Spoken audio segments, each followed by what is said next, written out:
Hello, everybody, and welcome back to the NW Sportscast. Tonight, we continue talking about the Mariners' starting lineup, giving you guys player profiles on all of them. We're going to do Luke Raley, Josh Rojas, and Mitch Haniger tonight.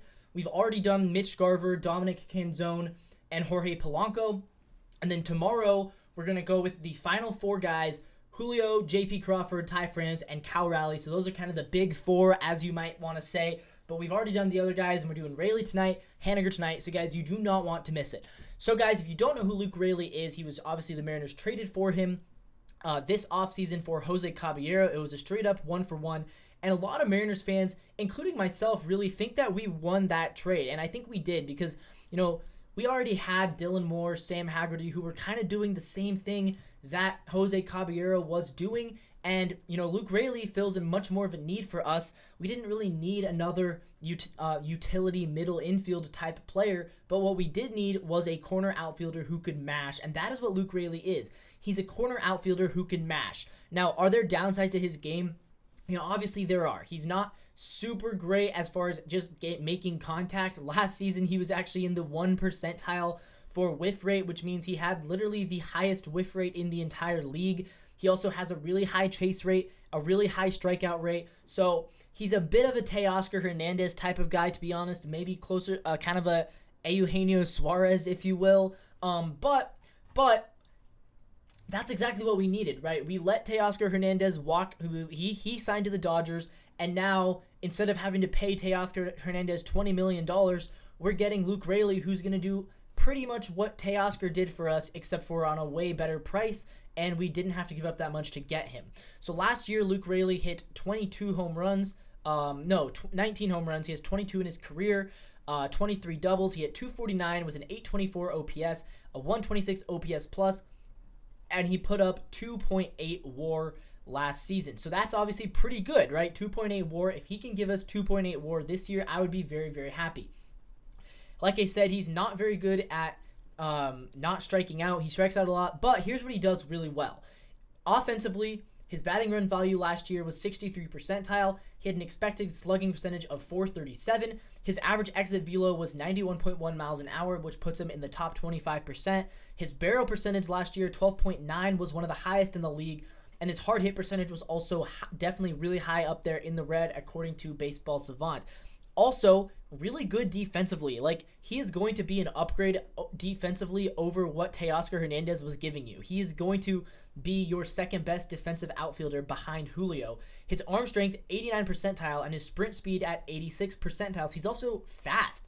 This guy could legitimately be a 2020 threat. Last season, he stole 14 bags and hit 19 homers, but that was only playing in 118 games, and he was kind of more of a utility guy last year. He played some first base, left field, center field. He wasn't not a starter last year, and even despite not being a starter, he was kind of close to a 2020 season. So if he is truly going to be a starter for us this year, I honestly think he could maybe push for a 2020 season. But guys, let's see what the projections have to say. Obviously, his spring training, he's been terrible. But, guys, spring training stats, by the way, PSA, spring training stats don't matter at all. He hit 175 in spring training. Yeah, who cares? Whatever.